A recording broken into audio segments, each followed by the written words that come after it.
Mahesh Patil is Co-Chief Investment Officer with Birla Sun Life Asset Management Company. Mahesh, good morning. Good to have you with us here. I want to start with the latest data from AMFI, which shows that equity mutual funds have been handed the most amount of money by investors that they have over the last 8 months or so. 8 months they've gotten inflows. In the month of December, that number was 6,700 crores. What do you make of it, Mahesh? And I mean, does this now very clearly, 8 months in a row, it very clearly shows a shift in preference towards equities for investors? Yeah, I mean, absolutely. I think after the elections, I think we have seen steady inflow into equities. People are waiting for that, some kind of confidence. And with stable government, I think, and the fact that we had seen some offshoots in terms of economic recovery. So the one is the return expectations from the equity markets. But also, I think, as we've seen, equities are always competing with other asset classes, be it debt or be it gold or real estate. So return expectations also in some of the other asset classes have also come down, especially in gold or real estate. And I think, as we have seen, the reform process, also expectations that the recovery and more importantly, I think the earnings growth trajectory of the companies is likely to improve in the next coming years. So I think given that fact that other alternatives are not likely to yield returns, and more importantly, I think our belief is that as you see inflation trajectory at sustainable low levels, around 5% or so, and now the real interest rates in the economy are positive. So you'll see migration of household savings into financial assets, be it debt, be it bank deposits, and more so into equities. And that's a trend, I think, which will continue. I think we have seen, as I rightly said, last 8 months, but I think this is just the beginning of the trend, and I think this trend should sustain for many years to come now. You think, the amount that investors pump into mutual funds will increase as we get into 2015, as the market continues to do well? But by and large, it's going to be a function of the market, Mahesh. I mean, if the market stalls here, doesn't do anything for the next couple of months, the budget disappoints, I mean, we might start to see flows stop here. I mean, inflows come down once again. Is that possible? See, I don't think the money which is coming in the market is really coming in looking at the next 3 months, 6 months, or 1 year return. I think we have seen the investors coming into equity markets over a period of time has matured a lot. And I think people are just coming in because of the long-term outlook for equities remain good. So in fact, what we saw was, as you saw in the month of December, when the markets corrected after a long time. I mean, last calendar year month, December was where actually we saw meaningful correction in the market. That's all where we saw actually inflows pick up. So I think we have seen that in a correction, a lot of investors taking that opportunity really to enter the market, people who have missed the bus. So I don't think any consolidation market at these levels, even a minor correction, would really have I mean, a 10-15% correction isn't going to shake the faith, you're saying? Yeah, I mean, if it's a larger correction, probably you might see. But I think one way to look at it is that if the long-term trend picture is clear, if I think there's a confidence that our economy is likely to shape up from here. We've seen the government taking steps. If the whole manufacturing investment cycle is going to pick up, then any correction on the back of global cues, I think global volatility is going to be there. And that might lead to some correction, I mean, without really impacting our fundamentals. Then I think even in a correction, I think you might still see good inflows coming through.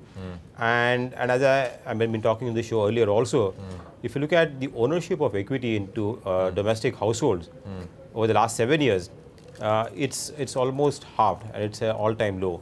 So even to mean revert that over the next few years and the normal growth in household savings, I think you should see these flows to sustain for now many more months to come.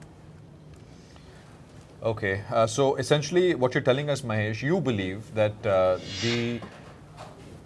it's in the minds of investors and retail investors as well, the picture is changed, right? I mean, it's not about we need to wait and watch. We need to see what the government is able to achieve. But it is essentially a matter of time now. I mean, that's the mindset. Things will get better. Prices will head north. So you should buy at every opportunity, every dip. Even if there is not even if there is no dip, you must get in the game. Mahesh, that is what you're telling us. That's the mindset, by and large, retail, institutional, everyone. Yeah, precisely. I think that's the change in the mood and in terms of outlook. And there's still some amount of skepticism which is still there because the market has run too far ahead of expectations. So there are still people who still not been able to participate. So I think that left out feeling is still very much there in the market. And that itself will provide opportunity for investors to come in at any corrections in the market. So I think this is a good reversal and trend where we have seen earlier FIs really dominating the inflows. So that balance is now, I think, healthy for the market in terms of also reducing the volatility. And while there are concerns in the near term in terms of on the global side, we've seen a risk off kind of environment. I think this domestic liquidity is, I think, which will continue to get pumped into equity markets. So this is a time around where we see global liquidity also pretty benign and domestic liquidity also likely to improve. Mahesh, okay, so that feeling and another feeling which many people, especially market economists, have is the RBI will cut in the month of February 3rd. We got the CPI numbers, latest numbers yesterday, IIP numbers. So both looking better than what was expected in different directions, of course. What's your sense, Mahesh? Will the RBI look at this data and cut rates on the 3rd of Feb? So I think the CPI data which has come in is in line, I think, with expected. We saw even the previous print, in fact, lower than this. So I think there is no doubt that inflation trajectory is well below the RBI's target rate. And looking at where the commodity prices are, it doesn't look like it will really move up. So I think that's pretty much within the range which RBI is looking at. I think since we have budget around the corner, I think fiscal deficit is another thing which I think is important in terms of looking at how the government is planning to really. Do you believe the RBI will cut rates in February before the budget? I think it looks slightly, our view is that less likely. It would probably wait. It's waited for quite a long time. So it would probably wait until the budget to see how the government's fiscal consolidation roadmap is and government borrowing program going forward to really take the final move. Okay. Are there any doubts about the government's fiscal consolidation plan? Doesn't look like. I think, I mean, pretty much on track. I think to some extent the government has been able, is helped because of the fall in the oil prices. So the subsidy on the oil pool account would come down significantly. Just to put things in perspective, I mean, in FY13, the subsidy burden on the oil pool was almost like 1,60,000 crores. It came down to around 1,20,000 crores in FY14. And with oil at these levels, it should be well below 50,000 crores. So there is a good headroom which is there, which would help the government to probably be near its fiscal target. But I think one thing the government also needs to do is to step up the investments, really to stimulate growth. Right. So I think that's where the balancing has to be done in terms of how much the government needs to really push through its spending next year, especially. I mean, this year you will see a cut down. So you are saying you would like to see, and correct me if I'm wrong, you're saying you'd like to see the government step up spending. Is that what you're saying next year? Yeah, I think I mean, that's a tight balance in terms of what is the lever and where you would like to see the fiscal deficit. But if fiscal deficit is even not to the target, what we're looking at FY 16, even slightly higher, but if it is spent towards productive, okay, in terms of that. So let me say, so fiscal 16, I think the plan which was put out, the fiscal deficit as percent of GDP, that was supposed to be at what, 3.6, 3.7% yeah, or so, right? That's right. Fiscal 15 target was 4.1%. Let's say they achieve 4.1%, and then they say that for fiscal 16, our fiscal deficit, we are going to keep it at 4.1%. We're not going to reduce it. The reason is because we need to increase spending. Would you like that? No, I think there is some, I mean, you should see a roadmap, really. It's not a question about 1 year, but I think the roadmap is what is important. No, over so the they next say, 2, well, 3 years. for fiscal 16, it's 4.1%. We're in a situation where the private sector isn't investing. We need to come in, we need to spend, pick up activity, and then maybe others will follow. And then, it kind of becomes a positive feedback loop. But we have to start, right? As many believe. Right. And for that, we need this year's target to be 4.1%. That's fiscal 16. So it's same as fiscal 15. How would the market take it, Mahesh? No, I think you would like to see a number lower than what we have seen in this year. So the trajectory has to be lower. It can be a tad higher than what the target is. And even from a RBI's perspective, really to go ahead with interest rate cuts, okay, you would like to see the number lower because if the government borrowing program is going to be higher, then all the more concern in terms of how much rate cuts one would expect into the next fiscal year. So I think market would like to see the fiscal deficit target lower than what it is for this fiscal year. Clearly, if it is the same number, then it might be a disappointment. Also, in terms of rate cuts, what one is expecting, I think one would then have to probably wait longer over there. But Mahesh, it's not as if liquidity is a problem, right? This is about borrowing argument. It's not as if liquidity is actually liquidity is abundant. Yes. Banks are actually cutting deposit rates, right? They're disincentivizing people from putting in more money with them on which they have to pay higher rates. So, even if the government steps up borrowing a little bit, would that really hurt? No, so I think, see, again, market is already moved ahead, is ahead of the curve in terms of RBI. So as you rightly said, the borrowing rates have come down. Even the GSEC yield is well below the repo rate. But I think beyond a point, I think market is also oversold in one direction. So unless there is a cut further, okay, from these levels, I don't think you should see further lowering of rates than what we have seen earlier. And I think more importantly... No, I'm saying you said that if the fisc is not reduced, it's not, fiscal 16 fiscal deficit target is not lower than fiscal 15. You said that will affect RBI's response function, right? Yeah, it could. It could. Yes. And the way it will is, if for higher spending, government will have to borrow, right? Where will it get the money from? Right. And that will crowd out the private sector. That's the argument, arguably, right? Yeah. But there's no demand for credit, as we've seen. There is no real great demand for credit. Liquidity remains abundant. That's the point I was making. So how does a slightly higher borrowing program from the government of India really change things? The other argument is, well, it will cause inflation, more money in the hands of people. But capacity utilization remains low in many sectors.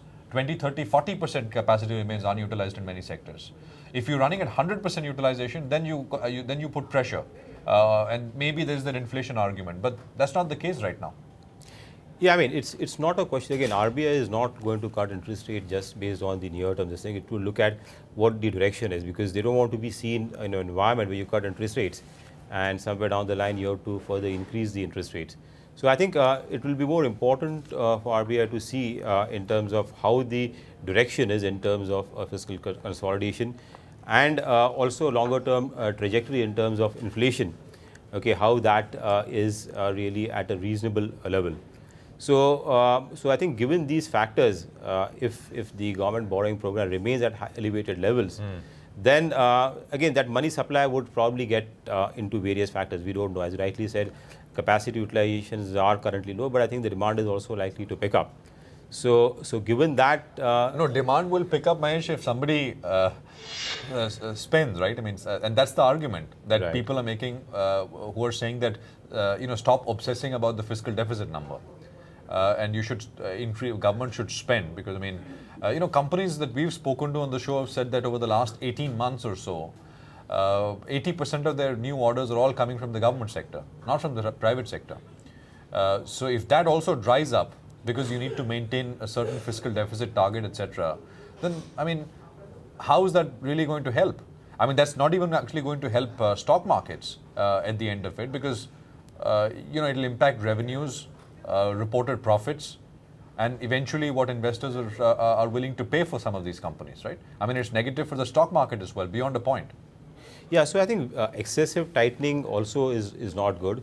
So I think next year, I think the government should have some elbow room really to step up the spending. Okay, as I mentioned earlier, I think the subsidy burden itself is likely to come down. So we have seen oil pool subsidy coming down. Even I think the government's measure in terms of directed subsidy, I mean direct benefit transfer, that should also enable it to really bring down the leakages in the system and provide certain savings over there. And we are expecting some kind of a pickup in terms of revenues next year. So I think next year you should see government stepping up its expenditure. It's now a question about where would you like to see the fiscal deficit target. I think clearly, I think a trend lower number than what we have seen this year is what I think would be liked by the market, and provided the spending is in the right direction. So it's not there in the non-planned expenditure and other subsidies. Yeah. No, I mean, subsidies are coming down. I mean, anyway, Yeah. the cut is not a non-planned, it's in planned expenditure, right? The cut Right. is effected in the planned expenditure side of things. In terms of, just to come back to the market here, at Birla Sun Life Asset Management Company, you're being handed over money by investors every month, large sums of it. Where are you deploying it, Mahesh? Which sectors figure as the big bets that you are making? So I think this year, last year, I think was a big macro trade, okay, which played out in the market. So we saw some of these rate sensitive, like banking and financial was the best sector, which gave a return of 65%. This year, I think we have seen market probably as we enter into this calendar year. Sectorally, I think everything looks to be pretty well balanced in terms of valuations, in terms of outlook. But still, I think our bias would be towards domestic rate sensitives. So banking and financials continue, remain positive. We believe that the investment cycle, and especially on the manufacturing side, I think you should see a big thrust. I mean, we have talked about Mr. Modi talked about the Make in India campaign, and also trying to attract foreign investors. So I think this is an area, so sectors like automobiles, auto ancillaries, pharmaceutical, we've already been doing pretty well, so that should continue to do well. Other sectors like capital goods. These are some of the areas, okay, where we see where the outlook, which is still not currently reflected in the numbers, can improve. And as demand picks up, we would see the operating leverage kicking, and where the earnings growth in some of these sectors will be stronger. And that's what will drive returns. I think going forward, it's going to be earnings growth sectors where you would see earnings growth stronger, where the returns will be longer. Because I think the re-rating potential for most of the sectors from these levels is not much. Thanks very much, Mahesh. Thank you for coming by. Good talking to you, and appreciate your time as always. Mahesh Patil, Co-Chief Investment Officer with Birla Sun Life Asset Management Company.